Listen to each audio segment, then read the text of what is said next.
नमस्कार। मेरा नाम हितेंद्र भदौलिया है। आप देख रहे हैं एसआर अशोकनगर। एसआर अशोकनगर पर इस समय आप देख रहे हैं एक सीरीज अशोकनगर की धरोहर, और इसी सीरीज के तहत आज हम आए हैं अशोकनगर के साड़ौरा कस्बे में। साड़ौरा कस्बे की एक जो सबसे बड़ी पहचान है वो यहाँ के नारायण दास है। ये महात्मा ऐसे थे जिनके बारे में कई सारी किंवदंतियां, कई सारी कहानियां, कई सारी लोक कथाएं एक साथ एक के बाद एक चलती रहती हैं। सबसे बड़ी चीज उनके लेकर ये मानी जाती है कि इतने बड़े तपस्वी थे कि इन्होंने अपने योग बल और तप बल पर एक निर्जीव वस्तु समझे जाने वाली चबूतरे को तक उड़ा दिया था। ये कहानी सदियों से इसी तरह चलती रहती है और इसका गुणगान होता रहता है। इस पूरी कहानी को जानेंगे कि आखिर किस तरह के महात्मा थे, इसके पीछे की कहानी क्या है और कौन कौन सी और चीजें इसमें रही होगी। बड़ी बात यह है कि मुगल काल के समय में जब पूरी तरह से इस्लाम का परचम लहरा रहा था, चारों तरफ हाहाकार मचा हुआ था, धर्म को लेकर तमाम सारी समस्याएं हो रही थी, उस जमाने में नारायण दास ने जिस तरह से अपनी प्रसिद्धि पाई और जिस तरह से योग और तप बल के साथ उन्होंने चीज़ें की, वो अपने आप में बहुत बड़ी है। तो अशोकनगर की धरोहर में आज नारायण दास इस वजह से है क्योंकि जीवित समाधि लेने के पहले उन्होंने इतने बड़े काम किए थे जो आज भी इस गांव के, शहर के बच्चे बच्चे की मुँह ज़बानी याद है। आप कहीं से भी निकल जाइए, सदियों से ये कहानी उसी तरह से हमेशा आगे बढ़ती रही है और जो लगातार चलती रहेगी। तो एक कस्बे का गौरव, वहाँ के संत कैसे बने और पूरी कहानी क्या है, आज अशोकनगर की धरोहर में उसी को देखते हैं। साड़ौरा थाने का जो परिसर है उसके ठीक सामने एक रोड है। ये रोड कुंदौरा तरफ जाता है, सड़ुमरा तरफ जाता है, कुछ और गांव में जाता है, और इसी थाने से करीब करीब 1 किलोमीटर दूर नारायण दास की समाधि है जिसे कुंडलपुर कहते हैं। और पहुंचते हैं इसी रोड से। आज हम ये सीधा रोड जो आपको दिख रहा है, इसी रोड से कुंडलपुर पहुंचेंगे और देखते हैं कि इस पूरे कहानी में कौन कौन सी चीजें हैं। स्टेज पर समाधि करके आए थे कुंडलपुर में। नारायण दास जी के कान में आवाज आई कि बस स्टेज पर समाधि करके आए हैं महात्मा जी। वो उनके संग में नारायण दास जी ने भाई पे बैठे भजन करते, भाई पे बैठे बैठे उन्होंने कही तो भाई तू क्या करेगी, चल तू चल। और नारायण दास जी चल दिए और चबूतरे पर बैठे चले गए। इतने उच्च कोटि के वो हो गए। वे कुंडलपुर में जब पहुँचे, पहले कुंडलपुर से आबाद रहा, कुआ बावली तमाम है, खंडर हटे, अब सब मिट बिटा गए। वहाँ जैसे ही पहुँचे तो बस साधु ने देखे कि मैं जो अनुमान कर तो मन में कसेज पर सवाल, ये तो जड़ पदार्थ पे आ रहा। तो वो साधु एकदम से वो भाव और तोड़ के उनके चरणों में गिर गया। समझे साहब, बाद ईमान था कि मैं शेर पर सवाल बताने कि जड़ पदार्थ पे आ रहा, मैं शेर मेरे का लगता उनके चरणों में गिर गया। आशीर्वाद में समय आए और फिर नारायण दास वहीं पर रह गए, वहाँ से फिर नहीं गए। तो मंदिर के पीछे जो पक्की समाधि बनी अच्छी नारायण दास जी की बात समझे साहब। तो जानकार लोग आगे भी वह समाधि पे अपनी सिद्धि कर ले जाते हैं। बद्री प्रसाद भार्गव जी पेशे से शिक्षक रहे हैं। अपनी उम्र की 27 वर्ष पूरी करने वाले हैं। 95 वर्ष की उम्र में ये स्मृतियां उनको आज भी वैसी की वैसी याद है जब 8-10 वर्ष की उम्र में उन्होंने सुनी थी। और जिस समय ये चीजें सुनी थी तो और सुनाने वाले लोग भी लगभग इसी उम्र के रहे होंगे, यानी करीब करीब 150 वर्ष पुरानी कहानियां सीधे सीधे तौर पर आज सुनी जा रही हैं।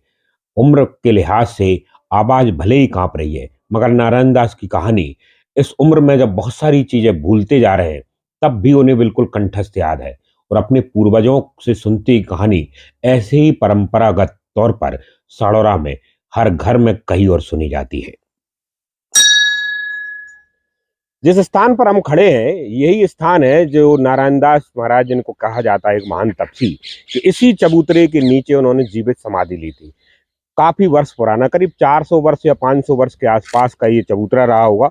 कुछ समय तक ये बिल्कुल खंडर की स्थिति में थी। बीते कुछ वर्षों में यहाँ सेवा समिति ने इस पर काम करना शुरू किया और अब इस चबूतरे को एक अच्छे सा आकार देने की कोशिश की है। मगर इसके ऊपर अगर आप देखेंगे तो आज भी कुछ गौरवशाली निशानियां अशोकनगर जिले के साड़ौरा कस्बे में कुंडलपुर के इस स्थान पर है। ये दो पत्थर जो ऊपर दिख रहे हैं, इनमें चरण बने हुए हैं। अमूमन ये किसी भी बड़े महापुरुष की जो समाधियां होती हैं, उनके ऊपर स्मृति के तौर पर ये रखा जाता है। तो जिस महापुरुष की हम बात कर रहे हैं लगातार के साड़ौरा के नारायण दास, ये लोक कहानियों और किंवदंतियों में गौरव के साथ लिए जाने वाला नाम है। जब भी कोई बड़ा काम, बड़ा नाम या कोई ऐसी चीज होती थी जिसमें आत्म गौरव और स्वाभिमान झलकता था या किसी की पहचान एक बड़े काम के लिए होती थी, तब ये उपयोग नारायण दास के नाम का करा जाता था। यानी ये समझा जा सकता है कि मुगलों के उस दौर में ये एक इतना बड़ा नाम था कि जिसकी चर्चाएं लोगों को बड़ी हैसियत के तौर पर जो है सम्मानित करने के लिए की जाती थी। तो जिस गौरव को हम आज गा रहे हैं नारायण दास जी महाराज की, वो इस गांव के, शहर की गली मोहल्लों से निकलती हुई, घरों से निकलती हुई, छोटे छोटे बचपन से लेकर जवानियों तक की कहानी है। हम जब पैदा होते हैं और उसके बाद से शुरुआत में जिन चीज़ों को सुनते हैं और सुनते रहे हैं इस गांव में, उसमें नारायण दास सबसे बड़ी चीज़ है। हमारे लिए आज भी इस शहर में या इस कस्बे में जितने लोग हैं, उनके लिए नारायण दास से बड़ा कुछ भी नहीं है। क्योंकि जब भी इसका इतिहास खंगाला जाता है, इसके बारे में जो किंवदंती है कि एक संत ने किस तरह से एक निर्जीव वस्तु पर जो है अपनी सिद्धि सिद्ध की थी और उसको उड़ाते हुए चबूतरी को ले गए थे, ये कहानी किसी भी इतिहास में बहुत बिरले तौर पर मिलती है। क्योंकि तपस्या की इतनी बड़ी स्थिति बहुत कम लोगों को होती है। तो नारायण दास का ये जो धरोहर है या उनसे जुड़ी जो चीज़ें हैं, वो न केवल साड़ौरा बल्कि पूरे जिले भर के लिए प्रसिद्धि और गौरव का विषय है।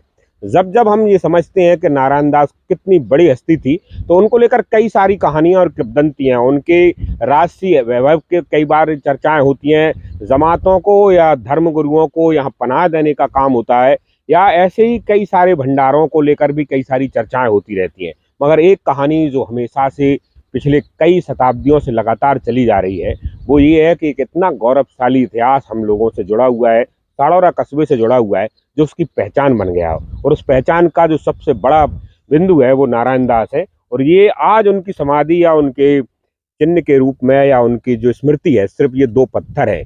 सदियों से इसी समाधि के नीचे या इसी चबूतरे के नीचे वो नारायण दास जिनको हम गौरव गा रहे हैं, वो जीवित रूप से यहाँ विश्राम कर रहे हैं। तो हमेशा से उनको मानने वाले, उनको चाहने वाले लोग यहाँ आते रहें, श्रद्धा सुमन अर्पित करते रहें। और साड़ौरा में ऐसी कोई सी बड़ी चीज़ जब होती है तो सबसे पहले इन्हीं को याद किया जाता है। न केवल साड़ौरा की बल्कि अशोकनगर जिले की एक सबसे बड़ी पहचान नारायण दास है। एक कहावत है कि तू क्या अशोकनगर का या साड़ौरा का नारायण दास है। ये लोक प्रचलन में न केवल अशोकनगर जिले में बल्कि जिले भर और प्रदेश भर से भी दूर दूर तक है।